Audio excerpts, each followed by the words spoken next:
আসসালামু আলাইকুম। এইচএসসি 2026 তোমাদের জন্য দারুণ একটা সুখবর। তোমাদের জন্য দেখো, এইচএসসি ও সমমানের 5টি বিষয়ের পরীক্ষা পুনরায় আবার নেওয়ার সিদ্ধান্ত নিয়েছে মাধ্যমিক ও উচ্চ মাধ্যমিক শিক্ষা বোর্ড। ঠিক আছে, তোমাদের জন্য পুনরায় 5টি বিষয়ের পরীক্ষা হবে এবং তোমরা যারা এই 5টি বিষয়ে পরীক্ষা দিতে চাও তারা অবশ্যই রেজিস্ট্রেশন করবে। তোমাদের রেজিস্ট্রেশনের তারিখ দিয়ে দিয়েছে, সর্বশেষ কত তারিখ পর্যন্ত রেজিস্ট্রেশন চলবে এই বিষয়টা আমরা আলোচনা করে দেখব। দেখো, এই বিষয়টা নিয়ে দ্য ডেইলি ক্যাম্পাস একটা নিউজ করেছে। আসো আমরা এটা পড়ে দেখি এবং বোঝার চেষ্টা করি। দেখো, এইচএসসি ও সমমানের 5 বিষয়ের পরীক্ষা ফের নিতে চায় আন্তঃশিক্ষা বোর্ড। রেজিস্ট্রেশনের নির্দেশ। দেখো, তোমাদের কত তারিখ পর্যন্ত রেজিস্ট্রেশনের সুযোগ দিয়েছে আমরা একটু দেখি। বৈরী আবহাওয়া, বৃষ্টি ও জলাবদ্ধতার কারণে যেসব পরীক্ষার্থী গত 13 জুলাই অনুষ্ঠিত এইচএসসি ও সমমান পরীক্ষায় অংশ নিতে পারেননি তাদের পরীক্ষা আবার নেওয়া হবে। এজন্য এসব পরীক্ষায় অংশ নিতে ইচ্ছুক পরীক্ষার্থীদের আগামী 29 জুলাইয়ের মতো রেজিস্ট্রেশনের নির্দেশ দিয়েছে আন্তঃশিক্ষা বোর্ড নিয়ন্ত্রক কমিটি। তাহলে বুঝতে পারছো, তোমরা যারা পরীক্ষা দিতে চাচ্ছ এই 5টি বিষয়ে তারা অবশ্যই 29 জুলাইয়ের মতো রেজিস্ট্রেশন করবে। কোথায়? তোমার যে সেন্টার আছে, পরীক্ষার সেন্টার, যে সেন্টারে তুমি পরীক্ষা দিচ্ছ ওই সেন্টারে, ঠিক আছে, রেজিস্ট্রেশন করতে হবে। দেখো, শনিবার 25 জুলাই আন্তঃশিক্ষা বোর্ড পরীক্ষা নিয়ন্ত্রক কমিটির আহ্বায়ক ও ঢাকা শিক্ষা বোর্ডের পরীক্ষা নিয়ন্ত্রক প্রফেসর জেসমিন তাসলিমা বানু স্বাক্ষরিত এক বিজ্ঞপ্তিতে এ নির্দেশ দেওয়া হয়েছে।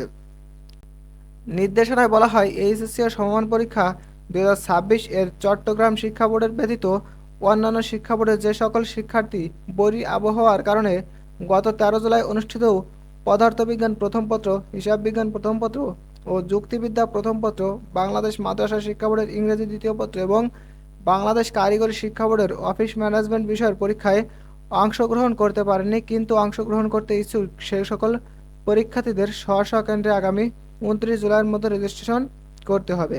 এতে আরও বলা হয়, রেজিস্ট্রেশনকৃত পরীক্ষার্থীদের তথ্য স্ব স্ব বোর্ডের পরীক্ষা নিয়ন্ত্রক বরাবর আগামী 30 জুলাইয়ের মধ্যে জরুরি ভিত্তিতে প্রেরণ করতে হবে। বিষয়টি অতীব জরুরি।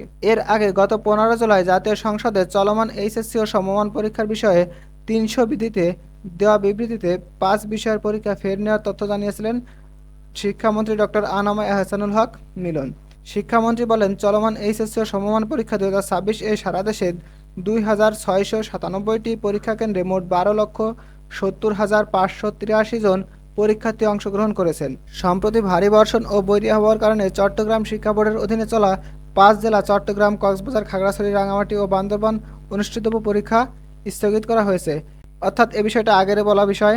এখন দেখো, তোমাদের যারা পরীক্ষা দিতে চাচ্ছ, যে 13 জুলাই যাদের পরীক্ষা ছিল তারা যারা পুনরায় পরীক্ষা দিতে চাচ্ছ তারা অবশ্যই 29 জুলাইয়ের মধ্যে রেজিস্ট্রেশন করবা। ঠিক আছে, 29 জুলাইয়ের মধ্যে তোমরা যে সেন্টারে পরীক্ষা দিচ্ছ সেই সেন্টারে গিয়ে তোমরা রেজিস্ট্রেশন করবে এবং 30 জুলাইয়ের মধ্যে সেন্টার থেকে তোমাদের এই ইনফরমেশনটা বোর্ডে পাঠিয়ে দেবে এবং বোর্ড থেকে পরবর্তীতে তোমাদের পরীক্ষা নেওয়া হবে। আশা করি বুঝাইতে পারছি।